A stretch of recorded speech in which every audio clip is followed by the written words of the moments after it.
Now I'm here with James Causey, who's been working on an amazing project for Milwaukee Journal-Sentinel. James, what's your project about? Well, the project is focusing on me tracking down members from my third grade class from 1978. It's called What Happened to Us. And I'm trying to figure out what role like housing, incarceration, and employment played in our lives. And the project is very deep because it was 28 students in our class. My teacher was Marilyn Spicuzza, who was a relative of yours. And Great family. Great family. And what I really wanted to do was use 1978 for a couple of reasons. In 1978, my family moved from the 53206 zip code, where we were living as renters, to purchasing our first home on 39th and Capitol Drive. And it made it easier for me to walk to school, to Samuel Clemens Elementary School, which was just 3 blocks away. And I used 1978 for another reason, because there's this urban legend out there that prison officials use third grade reading scores to determine how many prison cells they need in the future. And so I wanted to see if that was true or not. And what I found is that while that may not necessarily be true, if students are not reading by grade level, by third grade, they tend to struggle more in school, and it's harder for them to catch up, and it can lead to other issues in the future. And what did you learn during your project, either about your classmates or I learned that I have amazing, I graduated with an amazing group of young people. A lot of them had some had struggles. All of them persevered. I guess what I was surprised at is that they were impacted a lot by the condition that they lived in. You know, a lot of it didn't have anything to do with them, but there was a real dramatic shift in Milwaukee when it came to jobs.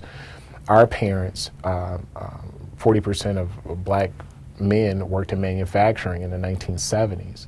And we had a strong manufacturing base. A.O. Smith, which was one of the largest car frame manufacturers in the country, was just 6 blocks away from Samuel Clemens Elementary School. And a lot of our parents worked at companies like A.O. Smith. And by the time we graduated, my classmates graduated from high school, roughly in 1987, those jobs were just about all gone. So it was a tough time for us, because we had to figure out, well, these jobs that allowed our parents to buy homes and to put away for our savings and do all these kind of things, those jobs don't really exist anymore. So what do we do? Some of us still tried to get in those jobs and were successful, but a lot of us had to find our own way in various ways, shapes, or forms.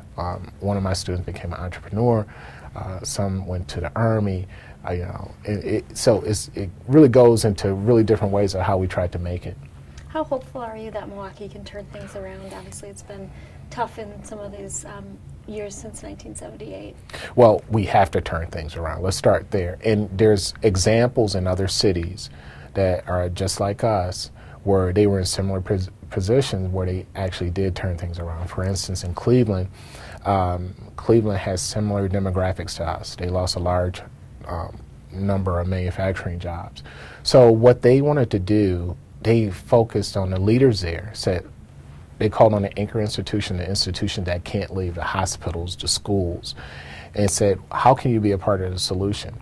So the anchor institutions, over a period of 2 years, said, we're going to use our purchasing power, our $3 billion worth of purchasing power that we use to get our laundry done, that we use for food and all these other kind of things, to put that money into people who need it the most. So they bought 3 businesses, purchased 3 businesses, a laundry, a Evergreen, and a solar panel facility. And what they did is they started hiring people from these impoverished neighborhoods to put them to work.